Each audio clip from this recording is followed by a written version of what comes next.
이팔국이라는 이름 들어보신 이름일 겁니다. 그래서 이팔국 아내 살인 사건에 대해서 오늘 해볼 텐데요. 이 사건을 이제 찾아보고 분석하고 보면서 와, 아니 이 정도까지 이런 말하면 그렇지만 과거판 고유정 사건이라는 생각도 들더라고요. 그러네요. 거의 견주면 막상막하일 것 같아요. 궁금증이 더하실 텐데요. 저희가 그럼 차근차근 하나하나씩 사건 바라보도록 하겠습니다. 1975년 6월 20일에 발생했던 사건입니다. 장소는 종로구 명륜동. 그래서 동대문 경찰서 관할 사건이에요. 네.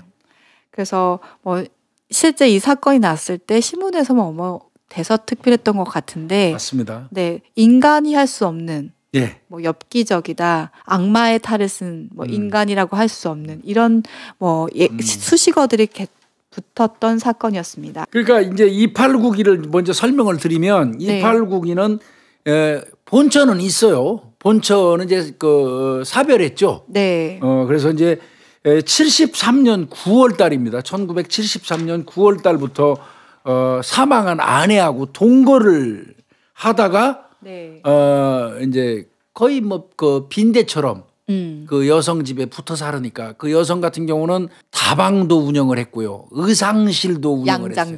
양장점이 이제 요즘 말하면 의상실인데 그 당시 양장점이라고 불렀죠.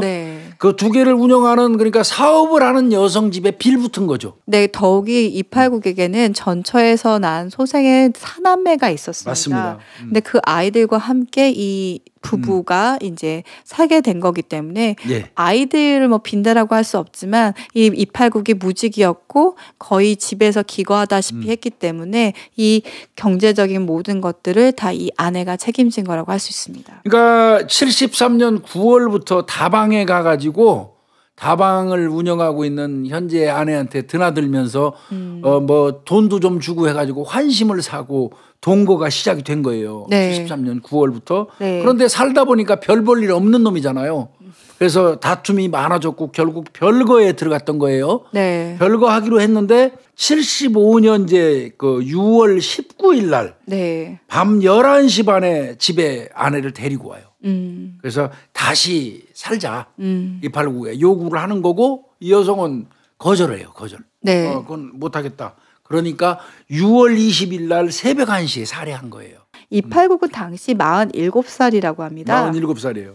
근데 1928년 경북 영천에서 출생을 했는데요. 맞아요. 근데 잘생겼어요. 덩치도 좋고. 전형적인 미남은 아닌데 느낌이 딱 그 남자답다, 좀 야성적이다라는 호방해 보이고. 네, 그런 느낌의 얼굴입니다.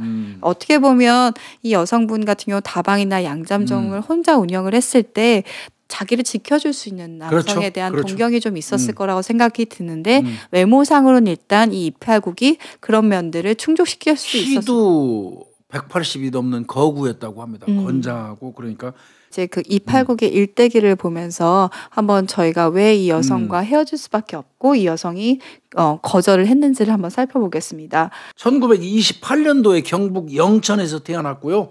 이 사람은 일찍부터 아마 부모님이 사망했나 봐요. 그래서 고아처럼 자랐다고 하고요. 58년도에 결혼해서 사남매 뒀는데 애는 빨리빨리 난 거죠. 그리고 69년도니까 11년 만에 전처가 사망해요. 사망하니까 이제 이때부터 혼자가 된 거죠. 혼자서 애들 사남매를 본인이 다 키워야 하는 입장이 돼버린 겁니다. 289. 그리고 심지어 범죄를 많이 저지르는데 그렇습니다. 가정부를 강간한 일이 있었어요. 그러니까 사남매를 아마 본인 남자 혼자 키우지 못하다 보니까 그 도우미를 아마 뒀던 것 같은데 또 여기저기 사기를 엄청 많이 쳤었다고. 얘가 주로 했던 일이 특별한 직업이 있는 게 아니고요. 무슨 인허가 관련된 거를 좀 달인 와주는 그런 형태로 일을 좀 했나 봐요. 이때 1970년도는 사실 성폭행을 당해도 신고를 많이 못하는 거였으니까 신고죄고요. 제가 봤을 때는 이 사건보다 더 많은 강간 사건이 있었을 것 같아요. 아까도 말씀드렸지만 73년 9월에 이 사망한 아내 이숙자 씨를 만났다고 그랬잖아요. 네. 그 이숙자 씨는 그 73년 당시에 43살이에요. 이때 이제 이팔구기를 만나게 돼가지고 이팔구기가 그때 이제 아마 여성 환심 살라고요. 네. 그 이숙자 씨한테 사업 자금 어쩌고 하면서 100만 원을 선뜻 줬나 봐요. 70년도에 100만 원이면 큰 큰 돈입니다. 돈이죠. 네, 큰 돈입니다. 그러니까 선뜻 또 허우대 멀쩡하고 또 아까 얘기한 것처럼 사기성이 있는 친구가 딱 와서 다방에 단골 손님으로 와가지고 혼자 사는 아마 일부러 접근했을지도 모르겠어요. 그럴 수도 있을 것 같아요. 가서 탁 근데 이제 이 여성이 양장점도 운영하고 다방도 운영하니까 자금 회전 같은 게 필요할 거 아니에요. 하소연했겠죠. 단골 손님이니까. 그러니까 선뜻 100만 원을 탁 꺼내준 거예요. 사업자금 하라고. 근데 이숙자 씨 같은 경우도 이미 이혼한 상태였었어요. 7년 전 이혼한 상태이기 때문에 그렇습니다. 어떻게 보면 재혼에 대한 생각도 분명히 있었던 것 같아요. 있었겠죠. 그때 다가왔던 게 이팔국이었고 예. 그러면서 그러면 우리 동거를 해보자라고 예. 된 거죠. 그러니까 6명이 한 집에 사는 거죠. 네. 자, 이팔국이하고 이숙자 씨하고 그다음에 애들 넷하고 6명이 한 집에 살고 얹혀 살면서 지는 무직이죠. 네. 그러니까 아내가 벌어오는 거죠. 아내가. 그러면 이렇게 같이 살다 보면은 딱 보이잖아요. 내가 낳은 아이들도 아니고 4명을 키우는데 남편이 또 남편 노릇도 못해. 그리고 뭔가 사고를 계속 쳐요. 그러면 이 이숙자 씨 같은 경우도 더 이상은 안 되겠다. 나 이제 그만 너랑 헤어져야 되겠다라는 생각을 했을 것 같아요. 75년 6월 초에 이숙자 씨가 이제 그 양장점을 차리면서 그 양장점 그 보증금 네. 뭐 이런 거 그다음에 명의 관계 뭐 이런 것 때문에 이팔국이하고 그 분쟁이 좀 있었나 봐요. 그러니까 돈 좀 있는 줄 알았던 것 같아요. 이숙자 씨도. 근데 결정적으로 정말 이숙자 씨가 화가 났던 이유 중에 하나는 이팔국이 몰래 가서 혼인신고를 한 거예요. 맞습니다. 이건 재산 노리고 한 거죠. 네. 그러면서 부부싸움이 시작이 됐던 그렇죠. 겁니다. 그 과정에서 이제 아마 할퀴고 그랬나 봐요. 이숙자 씨도. 이제 뭐 그래서 그랬는지 모르지만 그 과정에 목을 졸라서 이숙자 씨를 살해한 겁니다. 그렇다면 정말 같이 살았잖아요. 그리고 어떻게 보면 아이들의 또 그 경제적인 것도 책임져 줬던 아내인데 그렇다면 그냥 신고를 하고 내가 살을 그렇죠. 했다 이러면 좋을 텐데 그 다음 이후에 시체 훼손이 정말 못 봐줄 정도입니다. 어마어마했습니다. 11시 반에 살인 사건이 일어났는데요. 맞습니다. 시체 훼손은 1시부터 6시까지 5시간 동안. 근데 전 교수님 5시간 동안 이걸 어떻게 했는지 대단한 것 같아요. 이걸 참 입으로 말하기도 오직하면 형사가 이 그 범행 은폐 작업 네. 시신을 그 분해하는 과정을 조서로 받을 수밖에 없잖아요. 네. 근데 75년 당시에는 타이핑이 아니에요. 형사들이 전부 펜으로 받았거든요. 저도 82년 경찰 들어가서 조사받을 때 전부 펜으로 했어요. 먹지대고 쓰고 그랬거든요. 이 펜으로 조사를 하면서 펜을 집어던지기도 하고 토하기도 했대요. 그 시신 그 과정 또 줄담배를 피우면서 조사를 했답니다. 옛날에는 경사계 사무실 내에서 담배 피면서 했거든요. 이게 보니까 이 얘기는 뭐 어차피 안 할 수는 없을 것 같아서 합니다. 네. 자, 새벽 1시에 목욕탕으로 시신을 이동을 합니다. 네. 식칼 들고 왔어요. 식칼. 네. 그래서 일단 제일 먼저 한 게 속된 말로 껍질 까는 거예요. 피부 조직을 다 벗겨내는 겁니다. 그리고 머리털도 분리하는 겁니다. 그 피부 벗겨낸 피부 조각하고 머리털 같은 경우 분리한 거. 그러니까 아마 가발 형태로 벗겨졌겠죠. 그거는 소각합니다. 네. 교수님한테 계속 말씀드리게 하는 게 그런데 그러면 이제 교수님이 말씀하신 대로 껍질을 벗겨냈다고 한다면 그다음에 이제 살점 그런 것들이 있겠죠. 살점은 수십 조각으로 토막을 내 가지고요. 잘잘하게 해서 하수구로 흘려버립니다. 저는 그 과정에서 이제 근육 같은 경우는 어떻게 보면 질기잖아요. 이 경우는 다진다고 그러나요? 난도질을 해가지고 김치하고 섞습니다. 김치하고 섞어서 항아리에 담아둡니다. 그러면 이제 이제 장기가 남았어요. 네. 이제 안구, 눈알이라고 그러죠. 안구하고 장기, 내장이라고 그러죠. 이거는 역시 아까 얘기한 것처럼 잘게 다져가지고 하수구로 흘러 내보내고요. 이제 뼈가 남았죠. 네. 두개골하고 뼈가 남았는데 이거는 이제 토막을 냈죠. 토막을 내갖고 정말 잔인합니다. 고유정이 못지않게 잔인해요. 그 뼈는 아령을 가지고 그 가루로 만듭니다. 빻아가지고. 그래서 연탄재하고 섞습니다. 연탄재하고 섞어가지고 그걸 하수구로 흘려보냅니다. 이건 정말 그러니까 완전히 이 그 시신 하나를 완전 이게 분해라고 그래야겠죠. 완전히 분해하는 그런 수법의 어떤 그 범행을 합니다. 근데 그 식칼 하나를 들고 이렇게 할 수 있었던 이유가 있어요. 이팔구기가. 이팔구기가요. 재혼하기 이전에 서울하고 동두천 시장에서 푸주간을 운영했답니다. 아무리 저는 이 푸주간에서 일을 했다고 하더라도 실제로 동물과 사람을 대하고 자신과 함께 얘기했던 사람들을 이렇게 사람을 이렇게 분해 해체까지 한다라는 건 정말 인간은 아닌 거죠. 그리고 그 다음 날은 이제 온 집안에다 소독약 뿌려요. 아까 피부 조직하고 머리 털 조직 그 소각했잖아요. 그 냄새가 오랫동안 배 있거든요. 피 냄새가. 네, 그러니까 이제 이 소독약을 뿌려가지고 이 사체 탄 냄새, 피 냄새를 지우고 아이들한테 교육시킵니다. 지애들이잖아요, 4명 다. 누가 물어보면 엄마는 그 20일 날 전 새벽에 집 나가갖고 지금까지 소식 없다. 이렇게 말하라고 입막음까지 아이들한테 시킵니다. 근데 완전 범죄가 있을 수 있을까요? 없죠. 네, 그 아까 연탄재 섞은 뼈가루가 있다고 했잖아요. 그거는 이제 비닐봉지에 담았거든요. 네. 그 비닐봉지 담아가지고 시멘트 이제 그 부대로 싸가지고 집에서 한 1km 정도 떨어진 페인트 가게 있어요. 페인트 가게. 네. 그 옆에 쓰레기 하치장이 있는데 거기에다가 유기를 했어요. 왜 구태여 거기서 1km 떨어져 있는 페인트 가게 옆에 그 쓰레기 하치장에 유기를 했을까요? 냄새를 맞습니다. 네, 지우기 위해서겠죠. 연탄재를 섞고 뼈를 빻았기 때문에 냄새가 안 날 것 같은 나거든요.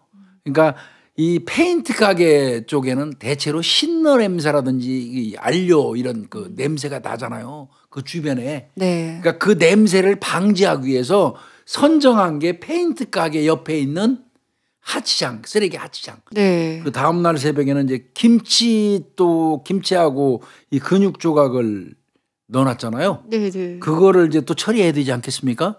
그러니까 그거를 이제 그 항아리째 들고 가서 모 대학교 옆 동네 쓰레기장에다가 갖다 버립니다. 그래서 이제 근육 조각까지 이제 김치에다 버무린 상태에서 갖다 버린 거고요. 옷가지는 뭐 옷가지, 핸드백, 뭐 이 가발도 있었다고 그래요. 이런 거는 이제 부엌에서 태웠고요. 네. 그 후에 이제 아무 일도 없었던 것처럼 산책해 일상생활을 하는 겁니다. 기가 막힌 일이죠. 이게 정말. 완벽하게 자기 딴에 끝낸 거예요. 근데 이 아이들 사남매만 있는 게 아니라 이숙자 씨에게도 딸이 있었습니다. 맞습니다. 엄마가 연락이 안 돼서 경찰에 신고를 하게 된 거죠. 그 당시에 이숙자 씨의 딸은 23살 먹은 김양이 있었어요. 3일이 지났는데도 엄마가 그 억척 여성이거든요. 맹렬 여성이란 말이에요. 어지간해서는 다방이고 양장점 쉬는 사람이 아닌데 3일이 넘도록 그 양장점에 나오지를 않으니까 22일 날 오전 11시에 그 경찰에 신고합니다. 엄마가 이상하다. 이거 왜 안 나오는지 모르겠다. 근데 이 이숙자 씨의 딸 김양은 엄마하고 같이 살고 있는 그 이팔국이 성격이 포악하다는 걸 알고 있었어요. 네. 그래서 수상하다. 이팔국이를 딱 찍어서 경찰한테 얘기를 해요. 네, 수사 개시 직전에 수사 이제 막 들어가기 직전에 네. 옛날에는 지금도 네. 그렇지만 환경미화원들이 이렇게 밖에 나와 있는 쓰레기 봉투 같은 거 다 맞아요. 수거를 하거든요. 네. 근데 뭔가 딱 보면 감이 있잖아요. 네. 이거 이상하다. 사람 뼈 같은데 뭔가 이상하다라고 생각이 딱 드는 거예요. 예. 그래서 그냥 지나친 것이 아니라 이걸 경찰에 환경미화원이 신고를 하게 됩니다. 그러니까 아까 그 뼈 같은 경우는 이제 아령으로 빻아서 연탄재에 섞어서 갖다 버렸잖아요. 네. 근데 아령으로 빻아서 버리는 것도 한계가 있거든요. 네. 무슨 밀가루처럼 완벽하게 가루를 만들 수는 없잖아요. 아무래도 덩어리가 있겠죠. 그리고 뼈가 아령으로 안 깨지는 경우도 그러면 많아요. 그러다 보니까 환경미화원 분이 쓰레기 봉투를 그 회수하는 과정에서 연탄재에 섞인 그 사람의 뼈를 발견을 한 거예요. 아무리 생각해도 이건 사람 뼈 같다고 생각을 한 것 같습니다. 그래서 국과수에 부검 의뢰를 했더니 톱으로 잘라진 사람의 뼈라는 그 감시 결과가 온 겁니다. 그러니까 그 딸의 신고가 딱 떠올랐겠죠. 그러니까 실종 6일째 되는 날 누구를 먼저 조사하냐면요. 그 전처수생 4명 있잖아요. 사남매를 데려다가 소환 조사를 합니다. 경찰이. 입막음 시켜놨잖아요. 근데 엄마 나갔다고 해라. 엄마 들어오지 않았다라고 해라. 근데 아이들은 참 솔직하죠. 그게 솔직한 게 아니라 아이들은 경찰에서 질문의 방법에 따라서 맞아요. 혹은 그 어떤 경찰의 위세에 눌려서 사실을 얘기할 수밖에 없어요. 이 아이들이 이렇게 얘기합니다. 20일 새벽에 엄마랑 아빠랑 둘이 싸우다가 근데 갑자기 조용해졌어. 맞아. 근데 아침에 일어나 보다 보니까 예. 집에서 막 역겨운 냄새가 나는데 아빠가 야 벌레가 막 들끓어서 그러니까 소독약 친 거야 하면서 소독약 칠 거야 하면서 소독을 쫙 했다라는 거예요. 근데 아이들이 묘사할 때 그럼 그 탄 냄새가 어떤 탄 냄새야? 물어봤겠죠. 그랬더니 왜 정육점에서 나는 냄새 있잖아. 그런 게 막 섞여서 났어요. 이렇게 얘기를 한 거죠. 그러니까 뭔가 탄 냄새하고 일반적으로 정육점 가면 나는 냄새가 섞여서 났다. 그거는 탄내와 피 냄새라는 거죠. 그렇습니다. 그렇게 한 거고요. 결국 부검 결과가 이제 옵니다. 네. 거기에서 이숙자의 뼈 조각으로 결론이 나서 와요. 부검 결과가. 그러면 이건 볼 것도 없잖아요. 네. 이건 289기가 한 거 아니겠습니까?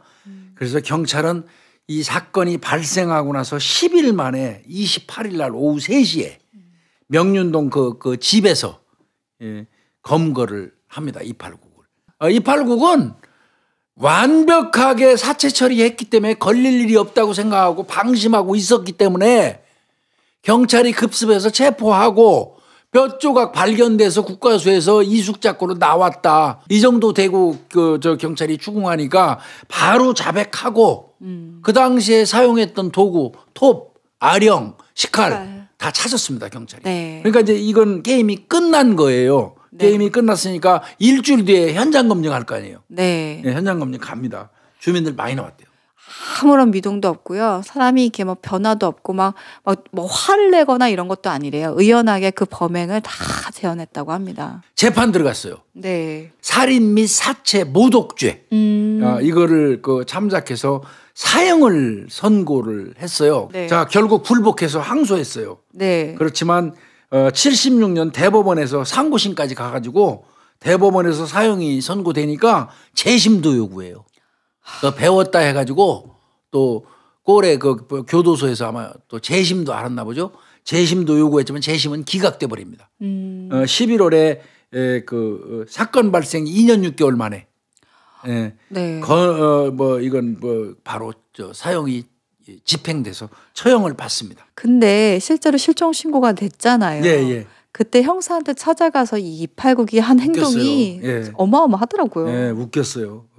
꼭 찾아달라 아내를. 네. 그러면서 연기를 하고요. 네. 그때 손등에 상처가 있는 거를 형사가 봤어요. 소독 냄새, 타는 냄새도 어느 정도 느낀 것 같습니다. 아무리 청소를 하고 소독을 해도요. 그 집에 들어가면 은연중에 냄새는 납니다. 네. 이게 하루아침에 그 냄새가 빠지지 않고요. 네. 그리고 무엇보다도 경찰관들이 그 집에 들어갔을 때 목욕탕에는 거의 미끄러질 정도로 했대요. 파리가 낙상할 정도로. 먼지 한 점 없이 깨끗이 닦아놓고 청소를 해놨더라는 거예요. 그런 부분도 경찰의 입장에서 볼 때는 의심하는 요소가 됩니다.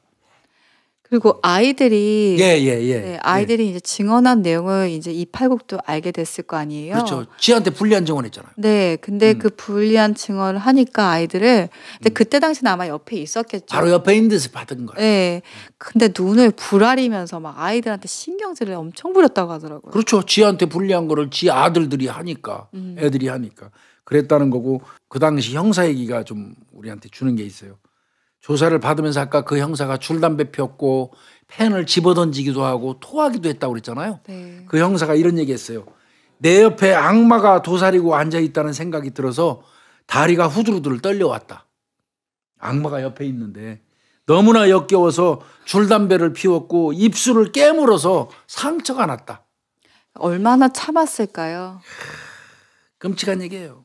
저는 살인 자체도 최고형 깜이라고 생각이 들지만 살인 이후에 그 시신을 그 잔인하게 잔혹하게 손괴하는 이 사건이 같이 수반된다면 적어도 사형 집행을 하지 아니한다고 하더라도 상징적으로라도 나올 수 없도록 사형 선고하는 게 맞다고 봅니다.